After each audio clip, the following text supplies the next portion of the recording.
Emma Collins froze in place as laughter echoed around her. The prestigious Apex Jiu-Jitsu Academy in Boston had been silent just a moment ago when instructor Brandon Thompson deliberately swept her legs during a demonstration. "Girls like you should stick to spin classes, not these mats," he sneered, tightening his black belt around his waist. His students chuckled, some recording her humiliation on their phones. No one seemed to notice her steady hands or the faded calluses as she quietly rose from the mat, briefly locking eyes with the instructor with an unusual calm. A small military dog tag slipped out from under her GI as she straightened it. "Some people should know their limits," Brandon declared to the class. But he had just mocked the wrong woman. The path Emma was about to walk, from this moment of public humiliation to what would come next, reveals a story many need to hear. A story of courage, resilience, and quiet strength that often hides behind a modest appearance.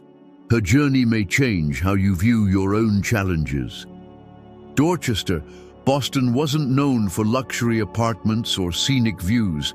It was a working-class neighborhood where people minded their own business and kept to themselves.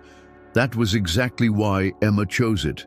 Her modest two-bedroom apartment on the third floor of an old brick building on Saville Avenue offered the anonymity she craved after leaving the Marine Corps. The walls were so thin she could hear the neighbors' television, but she didn't mind. The background noise helped drown out the occasional nightmares that still haunted her from overseas service. Every morning, Emma woke before dawn, a habit ingrained by years of military discipline. She brewed strong black coffee in her small kitchen and sat by the window, watching the city slowly come alive as people hurried to the subway just a few blocks away. Her apartment was sparsely furnished: a second-hand couch, a small wooden dining table with 2 chairs, and a bookshelf filled with medical textbooks and military history volumes. The only personal touches were a framed photo of her father in his Marine dress uniform and a shadow box containing his medals and dog tags, which she now wore around her neck. After coffee, Emma changed into her work attire and headed to the Veterans Rehabilitation Center in Jamaica Plain, where she worked as a physical therapist. Her colleagues respected her quiet efficiency and the unique bond she developed with the veterans under her care. They didn't know her military past. Emma never spoke about it. To them, she was simply a dedicated therapist who seemed to instinctively understand the unique struggles of her patients. The center gave her a sense of purpose that had been missing since she was medically discharged from the Marines 4 years ago. Emma had served 8 years as a hand-to-hand combat instructor, teaching Marines close-quarters fighting techniques until an IED in Afghanistan severely injured her right shoulder, leading to the discharge she never wanted. The physical wounds healed, leaving only a jagged scar she often touched during moments of stress. But the psychological wounds ran deeper. Her marriage hadn't survived the transition to civilian life. David, her ex-husband, had grown increasingly distant as her attempts to find footing after service led to financial struggles and frequent moves. "You need to let go of who you were and figure out who you are now," he said the night he left, bags already packed by the door. Emma hadn't argued. Maybe he was right. The divorce was finalized 6 months ago, around the same time Emma first walked into Apex Jiu-Jitsu. She had always found comfort in physical discipline, and after treating several veterans who spoke highly of how martial arts had helped their recovery, Emma decided to give it a try herself. The academy was located in one of Boston's upscale districts, inside a refurbished warehouse with modern facilities and a clientele that matched the high membership cost. It was a financial stretch for Emma, but she justified the expense as an investment in her health. From the start, head instructor Brandon Thompson left a strong, though not favorable impression. A former regional MMA fighter whose career had peaked in mid-level championships, Brandon carried himself with the inflated ego of a man who believed he deserved more recognition than he'd ever received. He wore his black belt like a crown and expected unquestioned deference from newcomers. When Emma inquired about joining, his eyes scanned her plain appearance with thinly veiled disdain. "We do have a few women training here," he said, as if granting a rare privilege. "But this isn't cardio kickboxing. These are intense sessions." Emma simply nodded, paid the registration fee, and signed up for the beginner's class 3 times a week. For the first few months, she kept to herself, arriving early, leaving immediately after class, absorbing techniques like a sponge with the same methodical approach that had served her in the military. While other beginners struggled with basic movements, Emma's body seemed to instinctively grasp principles of leverage and balance. She never revealed her past, preferring to be underestimated rather than singled out. Yet her natural aptitude was impossible to completely hide. Eventually, it caught both Brandon's and the other students' attention. The incident that had left her standing humiliated in the center of the mat hadn't come out of nowhere. It had been brewing for weeks, ever since Brandon noticed her quietly correcting a training partner's technique. "If you think you know better than me, Collins, maybe you should be teaching this class," he had remarked loudly, ensuring everyone heard. Emma had apologized and stepped back, but the damage was done. She had committed the unforgivable sin of challenging the academy's hierarchy, and Brandon had been looking for an opportunity to put her in her place ever since. That opportunity presented itself in one of the advanced classes, where Emma had recently been permitted to join. Brandon called her to the center of the mat for a demonstration, supposedly to show a defense technique against a larger opponent. What followed was not instruction, but humiliation. He swept her legs out with excessive force, slamming her to the mat with a dull thud that knocked the wind out of her. As the laughter subsided, Emma tucked her dog tags back under her GI and stood up. Her face betrayed none of the fury boiling inside. "Thank you for the demonstration, sir," she said softly, bowing slightly as protocol required.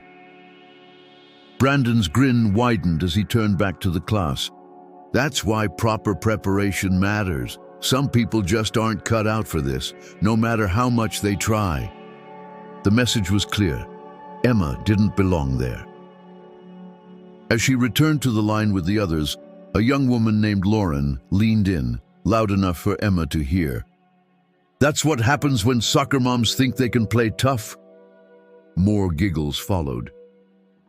Emma silently endured the rest of the session, performing each technique with mechanical precision, ignoring the sidelong glances and whispered comments.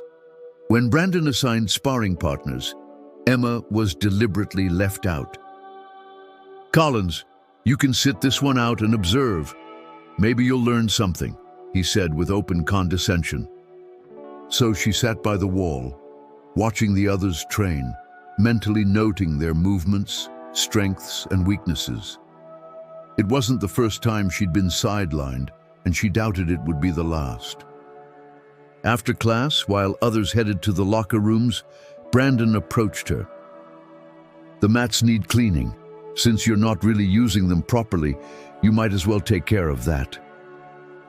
He tossed a spray bottle and towel at her feet and walked away. Emma waited until everyone had left and quietly completed the task. The work itself didn't bother her. She'd done far worse in the military. It was the deliberate degradation. As she wiped the final section of the mat, she noticed Maxwell Reed, the academy's owner, watching from his office doorway. Maxwell Reed was first a businessman, second a martial artist. In his 50s, with silver-streaked hair and a face that seemed permanently calculating, he had turned Apex into one of Boston's most profitable operations. The walls of his office were covered with photos of famous fighters and celebrities who had trained there. "Emma, right?" he called, inviting her inside. "Mind if we talk?"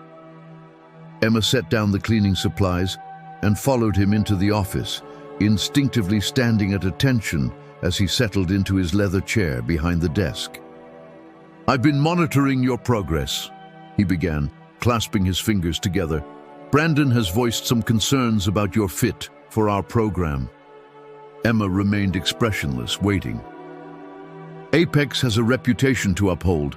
Our clientele expects a certain level of mastery. We don't hand out participation trophies." He paused, clearly hoping for some reaction, but Emma simply met his gaze. Maxwell sighed. "Look, we have separate women's beginner classes on Tuesday and Thursday mornings. I think you'd be more comfortable there." It wasn't a suggestion, but a thinly veiled directive. "With all due respect, sir, I paid for the advanced program," she calmly replied. Maxwell's expression briefly darkened. "There's also the matter of your membership dues. We've added new requirements for advanced students, an additional fee of $60 a month." It was a transparent attempt to push her out financially, but Emma didn't flinch. "I understand. Will that be included in next month's payment?" Maxwell seemed momentarily surprised by her composure. "Yes. And I'll need you to sign a media release," he added, sliding a form across the desk. Emma glanced at the document, noticing a clause granting Apex rights to use any video or photo of her for marketing purposes, including, she suspected, humiliating footage from that day's class. She signed without comment, her signature as restrained as her expression. The following week brought new levels of isolation. When Emma arrived at Apex, she saw printed screenshots from the video of her fall pinned to the bulletin board, captioned "Technical Mistakes." The students she had once partnered with now avoided pairing up with her during drills. "We need someone who can actually contribute," one of the men said loudly when she approached his group during a water break. Conversations would halt as she walked by, only to resume in hushed whispers after she passed. Her gym bag was moved from its usual spot in the locker room and left near the restroom, a not-so-subtle message about her status in the academy's hierarchy. Brandon intensified his campaign of humiliation, using her as the recurring example of improper technique during demonstrations. "This is how beginners mess it up," he'd say, forcing Emma into positions that stressed her injured shoulder while he slowly explained her supposed mistakes. When prospective members toured the academy, Brandon made a point of criticizing her in front of them. "Some people never grasp the basics, no matter how much time they spend here," he said loudly, ensuring everyone could hear. "But we welcome all levels, even if they never advance." The mistreatment soon extended beyond the academy. At an open mat session hosted at a nearby school, where members from different gyms could train together, Emma heard the whispers as soon as she entered. "That's the woman from Apex who doesn't know her place." No one offered to partner with her. When she approached anyone, they conveniently claimed they had to leave early. Even at the local coffee shop near Apex, she ran into two of her classmates at the counter ahead of her. "Did you see that pathetic armbar attempt yesterday?" one said, unaware she was standing right behind them. "Brandon says she's the perfect example of why some people should stick to yoga." They noticed her too late, flushing with embarrassment, but neither apologized. The barista, having witnessed the scene, quietly added an extra espresso shot to Emma's latte at no charge. "Don't let those jerks break you," she whispered as she handed over the cup. It was a small act of kindness in an increasingly hostile environment. The humiliation reached into Emma's personal life as well. Her ex-husband David texted her after somehow seeing one of the videos circulating online. "This is why I couldn't stay," his message read. "You never know when to quit. Always trying to prove something instead of knowing your limits." Emma stared at the text for a long moment before deleting it without replying. At work, She noticed strange looks from co-workers. One of her regular patients, a retired businessman undergoing knee rehab, suddenly requested a different therapist without explanation. Later, she overheard the clinic administrator mention that the patient had seen the video and felt uncomfortable working with someone who displayed such poor judgment. Even her landlord, who once spotted her training one evening in the building's courtyard, voiced his disapproval. "Don't bring that kind of violence here," he warned. "Families with kids live in this building." The financial strain from the increased Apex fees also began taking its toll. Emma picked up extra weekend shifts at the rehab center and cut expenses to the bare minimum, determined not to let financial pressure force her out. Yet, through it all, Emma continued attending Apex classes with the same quiet resolve that had defined her military service. Every humiliation, every slight, every intentional exclusion, she absorbed them, filing each one away, fueling the discipline that kept her returning. At night, she trained alone in her apartment, pushing furniture aside to make room for solo drills. Unknown to anyone at Apex, twice a week, Emma also trained at a community center in Dorchester under the guidance of Master Sergeant James Wilson, a retired Marine Corps instructor who recognized her during his own rehab sessions at the VA hospital. Wilson had approached her after one of her therapy sessions. "Those shoulders and that watchful stare. You're a Marine, aren't you?" he said plainly. "You're wasting your talent, Collins. You belong among instructors, not just caregivers." When Emma shared her interest in jiu-jitsu, Wilson nodded approvingly. "Good choice. I run a small group at the community center. Nothing fancy, but real training with real respect. You're welcome to join us." Under Wilson's tutelage, Emma advanced far beyond what she ever displayed at Apex, mastering techniques that Brandon himself struggled to execute correctly. Wilson understood her strategy of deliberate underperformance. "Sometimes your greatest advantage is being underestimated," he told her during one session. "But remember, there comes a moment when you need to reveal your full ability. The question is when and where you choose to do that."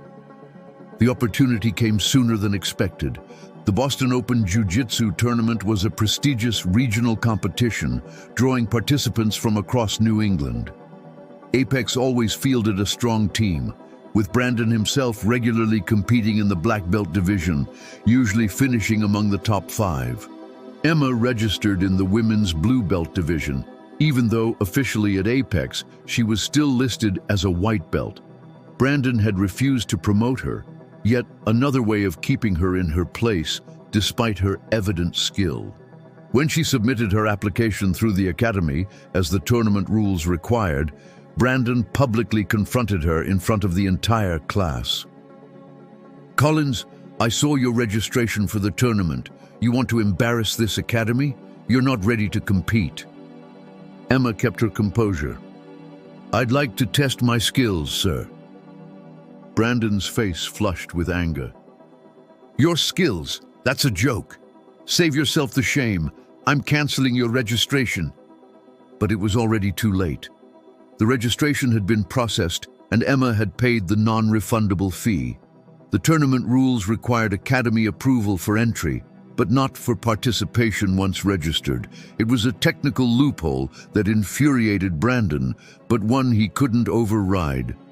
The morning of the tournament arrived with a crisp spring chill in the air.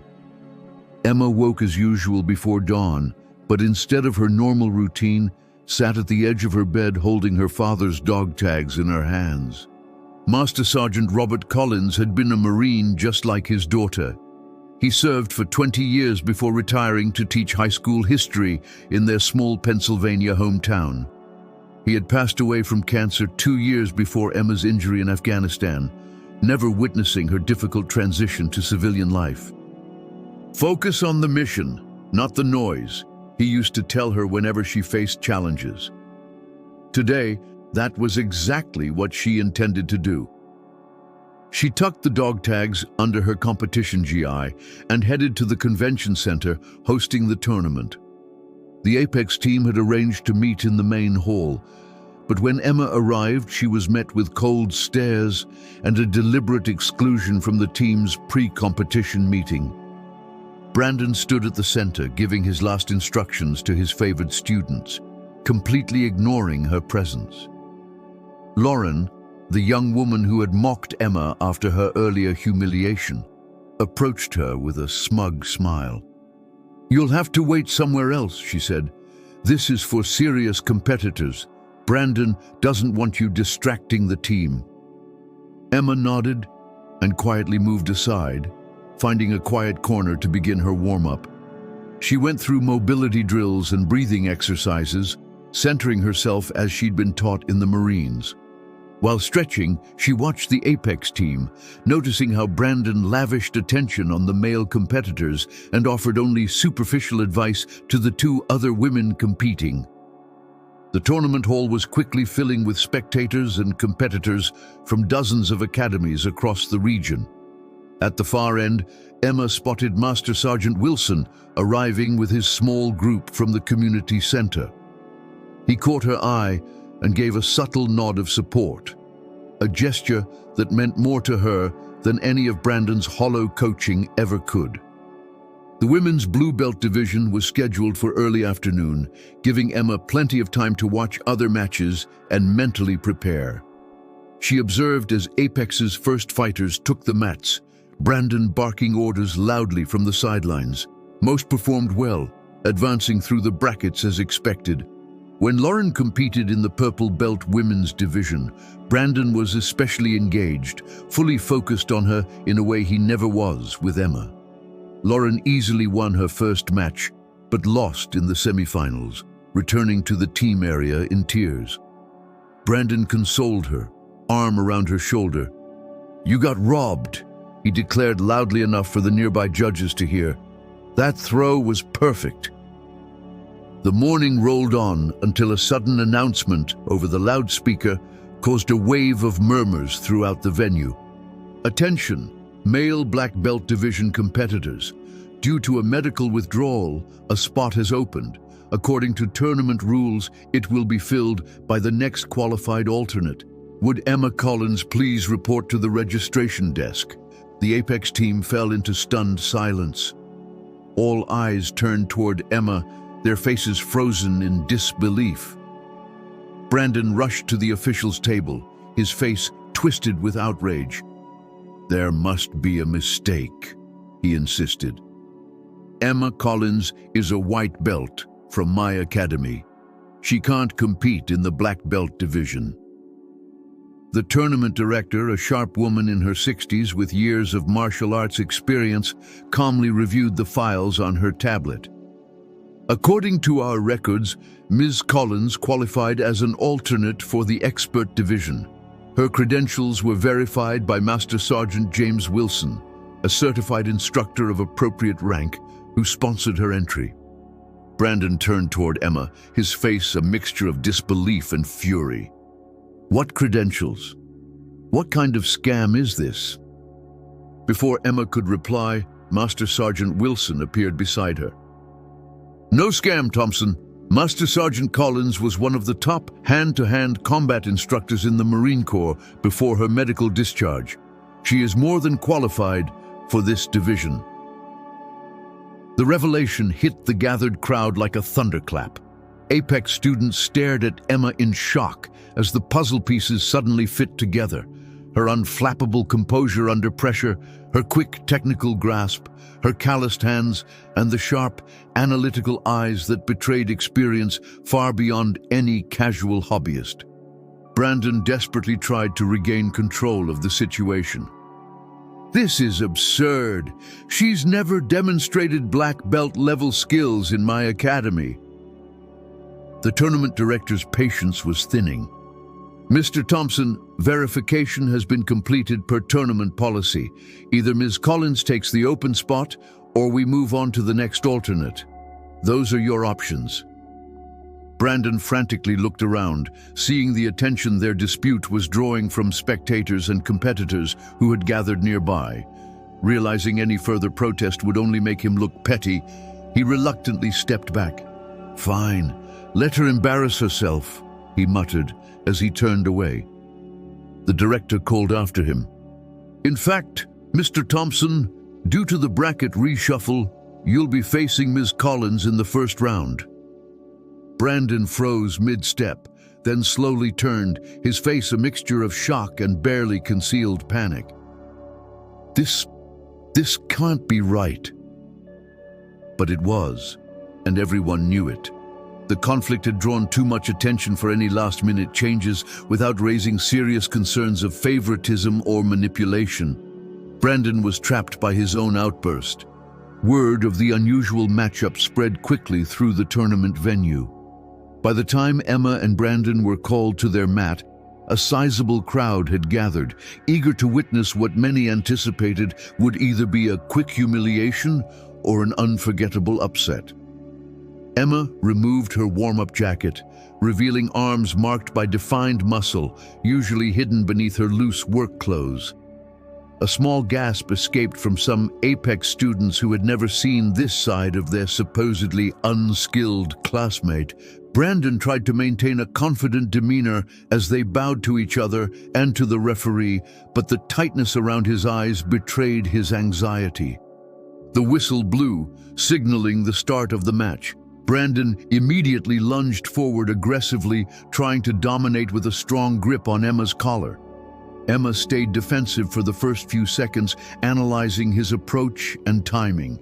Then, with a smoothness that almost looked effortless, she established a clean sleeve grip, creating just enough space to slide into position for an arm lock. The movement was so crisp and technically flawless that Brandon had no time for a proper defense.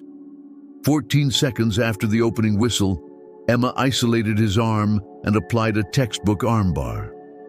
The crowd held its breath as Brandon, in full panic, rapidly tapped the mat, signaling submission. The referee raised Emma's hand in victory while Brandon scrambled to his feet, his face burning red with shame and fury. 14 seconds! Someone from the audience shouted, glancing at the official timer. She submitted him in 14 seconds.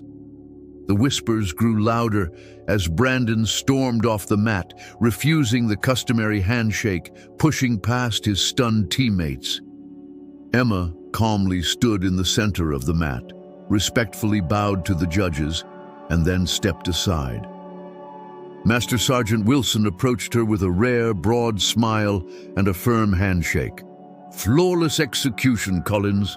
Your father would be proud." The mention of her father made Emma's composure falter, just briefly.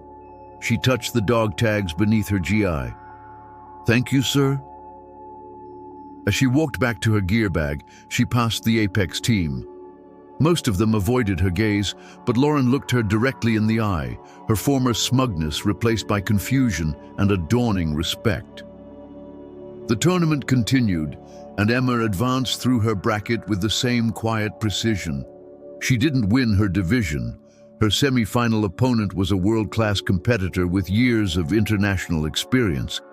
But Emma's performance was so impressive that tournament officials began reviewing footage of her earlier matches, including Brandon's submission. What they found raised serious questions about the culture and practices within Apex Jiu-jitsu. By the end of the event, videos of Emma's matches circulated widely within the martial arts community. The stark contrast between how she had been treated at Apex and her obvious technical level sparked outrage among respected instructors across the region. The tournament organizers received multiple complaints about Brandon's behavior, both during the tournament and from former students who came forward with stories of intimidation and bullying within the academy. Maxwell Reed, always concerned with the business reputation of Apex, quickly distanced himself from Brandon's actions.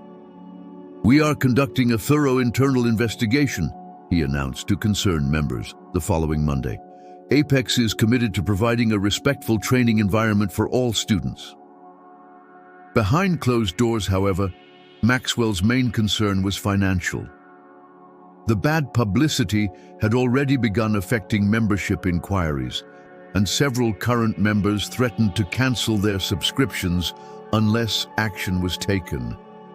Brandon was suspended from teaching pending the outcome of the investigation, a move clearly aimed more at protecting Apex's public image than addressing deeper issues. When Emma arrived for class that evening, the atmosphere was palpably tense. Students who once mocked or ignored her now seemed unsure how to interact with her. Maxwell stopped her at the entrance. "Emma, may I speak with you privately?"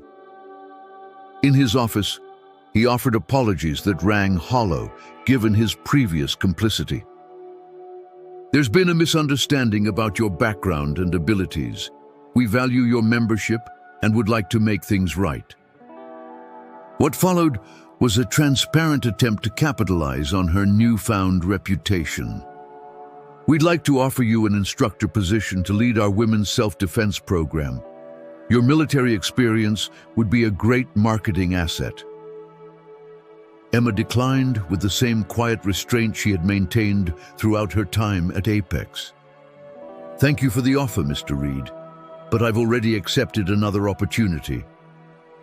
That wasn't entirely true yet, but soon would be. The next day, Emma submitted her resignation from Apex, requesting a refund of her final membership payment. Maxwell didn't argue, eager to settle the matter quietly to avoid further damage to the Academy's image. In the weeks that followed, Emma continued her work at the Veterans Rehab Center while quietly building something new. She had begun developing a program that combined physical therapy with martial arts techniques designed specifically for veterans recovering from both physical injuries and psychological trauma. The center's director, impressed by Emma's professionalism and encouraged by the overwhelmingly positive feedback from veterans aware of her tournament performance, allocated space and resources for evening classes twice a week. Word spread quickly. Soon, Emma had a waiting list. Among her first students were 2 women veterans struggling with PTSD and lingering combat injuries. After one particularly difficult session, one of them quietly said, "You get it in a way others don't. It's not just about technique. It's about taking back control." Meanwhile, Brandon tried to salvage his reputation by challenging the tournament's results, accusing Emma of misrepresenting her qualifications. His efforts backfired spectacularly. A deeper investigation revealed a pattern of behavior, systematic marginalization and intimidation of students, especially women who posed a threat to his fragile authority. Several former Apex members came forward, sharing stories that established a consistent and disturbing picture. Brandon's suspension became permanent, and his black belt rank was officially reviewed by the sport's governing body. Though not formally revoked, the public reprimand effectively ended his standing as a respected instructor. About a month after the tournament, while grabbing her usual morning coffee, Emma encountered Brandon at the same cafe. The room went quiet as he approached her at the counter, his face a storm of anger and wounded pride. "You made me a laughingstock," he said loud enough for others to hear. "You deliberately hid who you really were." Emma calmly met his stare. "I never lied about my past. You simply never asked or cared."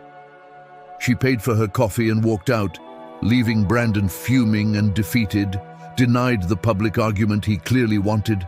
That was the last conversation they ever had. Boston's martial arts community gradually adjusted to Emma's presence. Some of the more forward-thinking instructors invited her to train or teach seminars, recognizing the value of her unique perspective and experience. Surprisingly, Lauren was one of the first former Apex students to approach Emma. Nervously attending one of her veterans' classes, she admitted, "I came to apologize for what I said, for how I treated you. There's no excuse." Emma accepted the apology with grace. We all make judgments based on limited information. What matters is being willing to reconsider when facts change. Lauren asked if she could volunteer in the program, and Emma agreed, provided she fully understood the unique boundaries and needs of those recovering from trauma. This marked the start of a productive mentorship, eventually leading Lauren to pursue a career in physical therapy herself. Even Maxwell Reed attempted to rebuild bridges, offering Emma a lead instructor position at a new Apex location, promising full autonomy over the curriculum and academy culture. Emma politely declined, but used the meeting to advocate for structural changes in how Apex evaluated and treated students of all backgrounds and skill levels. 6 months after the tournament, Emma's program expanded into 3 different sites across Boston, supported by both the VA and private grants dedicated to community health initiatives. She maintained her full-time role at the rehab center, but scaled back her hours slightly to accommodate the growing demand for her specialized training. Master Sergeant Wilson served as her assistant instructor. His stern presence and technical expertise perfectly balanced Emma's steady, patient approach. Together, they developed a curriculum that addressed both the physical and psychological aspects of recovery through martial arts. Emma now wore her father's dog tags openly over her GI during classes, a quiet tribute to her heritage of discipline and service. They had become a symbol for her students, a reminder of resilience and quiet strength. The armbar that had submitted Brandon in 14 seconds earned a nickname among her students, the Resolution. Though Emma didn't encourage the attention, she used it as a teaching moment. "The technique isn't special," she explained. "What makes it effective is preparation, focus, and timing, skills anyone can develop with proper training." On the anniversary of her father's passing, Emma visited his grave in Pennsylvania, placing a small stone on his headstone, as was her tradition. Beside it, she left a recent photograph, herself standing with her students, many of them veterans who, like her, had found a new path through discipline and community. "You were right, Dad," she whispered to the granite. "It's always about the mission, not the noise." As she turned to leave, she noticed an elderly man watching from a respectful distance. Slowly, he approached, leaning heavily on his cane. "You're Robert Collins' daughter, aren't you?" he asked gently. "The one running programs for veterans up in Boston?" Emma nodded, curious about the stranger's connection to her father. "I'm Richard Townsend. Your father and I served together in Lebanon before you were born. He saved my life during the barracks bombing." His eyes grew misty with the weight of old memories. He never spoke of it, never sought recognition. He just did his job and moved on to the next mission. He looked at her again, a warm smile breaking across his weathered face. "You remind me so much of him, that same quiet strength. He would be very proud of what you've built." The unexpected meeting felt like a circle closing, a quiet confirmation that the path Emma had chosen honored not only her father's memory, but also the values he had lived by. Back in Boston, Emma continued expanding her program, focusing on those who needed it most, rather than those who could pay the most. Her approach attracted attention from both military and civilian organizations, leading to invitations to replicate her model nationwide. The 14 seconds that had altered the course of her life were now merely a footnote in a much larger story of service and transformation. When new students asked about the now famous match, she would briefly confirm the basic facts before redirecting them back to their training. "Respect, discipline, and persistence," she told them. "Those are the fundamentals. Techniques are just tools."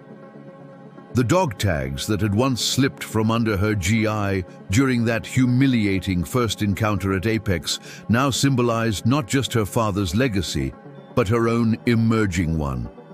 A reminder that true strength often hides behind modest appearances, waiting for the right moment to reveal itself. Some people mistake kindness for weakness and silence for consent. But as Emma had proven, true strength isn't about dominating others. It's about knowing your worth, even when no one else does.